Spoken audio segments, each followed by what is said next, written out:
우리에게 석유나 천연가스가 많이 있다면 어땠을까 상상해 보신 적이 있나요? 아쉽게도 천연자원이 거의 전무한 우리나라. 그러나 기술을 기반으로 한 상품 수출로 세계적인 경제 강국에 속하는데요. 우리와 반대로 다양하고 풍부한 천연자원을 가지고 있어 잘 사는 나라와 그럼에도 못 사는 국가들이 존재합니다. 이번 영상은 우리에게 있어 때로는 아주 부러울 정도로 원유 매장량을 가지고 있는 나라를 소개할 텐데요. 중요한 건 원유 생산량이 아닌 매장량입니다. 그럼 지금부터 전세계 원유 매장량 1% 이상 되는 국가들을 살펴보겠습니다. 14위는 중동의 부국 카타르입니다. 경기도와 비슷한 면적을 지닌 작은 국토를 지녔지만 전세계 원유 매장량의 1.5%나 보유하고 있는 나라죠. 사실 이 작은 나라는 페르시아만에서 생산되는 천연가스 생산으로 더욱 큰 부를 축적하고 있는데요. 무려 전세계 천연가스의 12.4%의 매장량을 가지고 있습니다.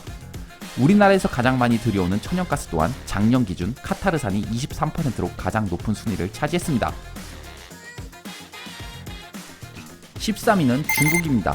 땅 크기에 비해 그렇게 많은 원유 매장량을 지니고 있지 않습니다. 900배나 작은 카타르와 비슷한 매장량을 가지고 있는 걸 봐도 알 수 있죠. 12위는 중앙아시아에 있는 세계에서 9번째로 큰 나라인 내륙국가 카자흐스탄입니다. 300억 배럴의 매장량으로 전 세계 매장량의 1.7%를 보유하고 있습니다. 여기에 천연가스는 물론 특히 우라늄의 경우 세계 2위의 매장량 국가이죠. 그런데도 작년 기준 1인당 명목 GDP의 경우 우리나라보다 3배 낮은 나라이기도 합니다. 11위는 아프리카의 경제 1위 국가 나이지리아. 전세계 흑인 중 최고 부자인 알리코 단고테 회사 단고테 그룹은 자국의 원유 매장량을 이용해 아프리카 최대 원유 정제소인 단고테 리파이너리를 보유하며 큰 부를 축적하고 있습니다. 리비아는 우리에겐 독재자 카다피로 익숙한 나라인데요. 보시다시피 전세계 석유 매장량의 2.8%를 가지고 있을 정도로 자원 부국이라 부를 수 있죠. 카다피는 이 어마어마한 자원을 이용해 리비아를 손쉽게 통치했는데 그중 하나는 리비아 국토 밑에 만년 전부터 축적된 거대한 양의 지하수를 끌어다 공급하는 일명 리비아 대수로 공사를 진행했는데 이 대규모 건설을 맡은 건설회사가 바로 우리나라 동아건설이기도 합니다. 9위는 미국입니다. 세계에서 세 번째로 큰 면적에서 생산되는 원유를 통해 세계 최대 원유 생산 국가 중 하나인 미국은 현재까지 나타난 원유 매장량은 그에 미치고 있지는 못합니다. 전 세계 4% 정도의 원유 매장량을 보유하고 있는데요. 약 10년 전부터 셰일가스 개발이 이루어지며 오랫동안 원유 수출을 금지했던 미국은 2016년 이후로 원유 수출 금지를 해제하며 자국 생산 에너지 자원을 수출하기 시작했는데 작년 2020년 우리나라는 미국으로부터 577만 5천 톤의 천연가스를 수입했습니다. 역시 중동의 자원 부국으로 이 지역의 경제 중심국 아랍에미리트. 우리나라보다 조금 작은 국토를 가졌지만 980억 배럴의 원유 매장량을 보유하며 무려 전 세계 매장량의 5.8%나 가지고 있죠. 아랍에미리트는 이 풍부한 자원으로 여러 분야에 투자하며 현재 많은 분야에서 중동 지역의 허브 국가 역할을 하고 있습니다. 또 다른 중동의 부국 쿠웨이트입니다. 사실 아랍에미리트나 카타르가 뜨기 전 대표적인 중동의 부국하면 쿠웨이트였죠. 1991년 이라크의 쿠웨이트 침공이 이뤄지며 걸프전이 발발했는데 그 이유 중 하나가 쿠웨이트의 풍부한 원유를 탐냈다고도 알려져 있기도 합니다. 세계에서 가장 큰 나라인 만큼 천연자원이 많은 러시아입니다. 세계 1위의 석유 생산을 하는 나라치고는 원유 매장량은 그에 비해 다소 적게 느껴지기도 합니다. 1000억 배럴의 원유 매장량으로 전 세계 6.2% 규모를 지니고 있죠. 특히 천연가스는 세계 1위의 매장량을 보유하고 있는데 여러분들이 잘 아시는 프리미어리그 첼시의 구단주는 바로 러시아 제1의 가스회사인 가즈프롬의 소유주 로만 아브라모비치입니다.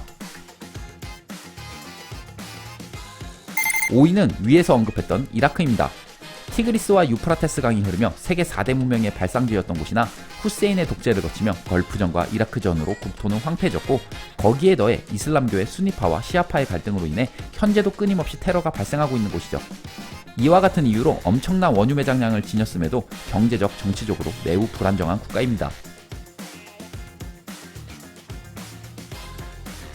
현재 이렇게 많은 원유 매장량을 지니고도 미국 미 국제사회의 제재로 인해 제대로 활용을 못하며 역시나 경제적 어려움을 겪고 있는 이란. 그러나 우리나라에 들어오는 원유의 80%가 지나가는 호르무즈 해협을 끼고 있는 나라로 이 지역 봉쇄에 관련해 세계 에너지 자원의 정치적 이슈를 무기로 삼을 수 있는 힘을 지닌 나라이기도 합니다. 역시 국토 면적이 크면 천연자원이 많을 확률이 매우 높죠. 세계에서 두 번째로 큰 나라인 캐나다는 자신들의 영토 크기만큼이나 많은 원유 매장량을 지니고 있습니다. 석유하면 가장 먼저 떠오르는 나라 중 하나죠. 바로 사우디아라비아입니다. 세계 최대 에너지 기업을 넘어 2019년 12월 기업 공개를 한 사우디아라비아의 국영 에너지 기업인 사우디 아람코는 원래 미국의 정유회사들이 기술을 받아 성장한 기업으로, 아람코는 아라비안 아메리칸 오일 컴퍼니의 약자로 만들어졌습니다. 1위는 바로 현재 세계 최빈국의 지옥으로 향하고 있는 베네수엘라가 뽑혔습니다. 약 20%의 전세계 원유 매장량을 보유했음에도 불구하고 왜 이 나라는 현재 거지꼴을 면치 못하고 있을까요? 1998년 군 출신인 우고 차베스는 베네수엘라의 자원을 바탕으로 포퓰리즘 정치를 내걸고 대통령에 당선되며 자원 민족주의 및 반미를 외치며 해외 에너지 기업을 쫓아내고 모두 국영화시켰습니다. 그런데 베네수엘라산 원유는 황이 많이 포함된 중진류로 그만큼 뛰어난 정제 기술을 요구하고 활용 범위도 줄어드는데 정유 고도화율 수준이 높은 미국계 에너지 기업을 다 철수하게 만들어버렸죠. 실제로 질 나쁜 베네수엘라산 원유로 각국의 정유사들이 큰 피해를 입기도 했죠. 거기에 반미 정책을 기본으로 미국의 경제 제재와 무상교육, 무상의료 등을 내세우며 나라의 곳간이 거덜나기 시작했고, 결과적으로 현재는 국민들이 쓰레기통을 뒤지며 거지꼴을 면치 못하는 나라가 됐습니다.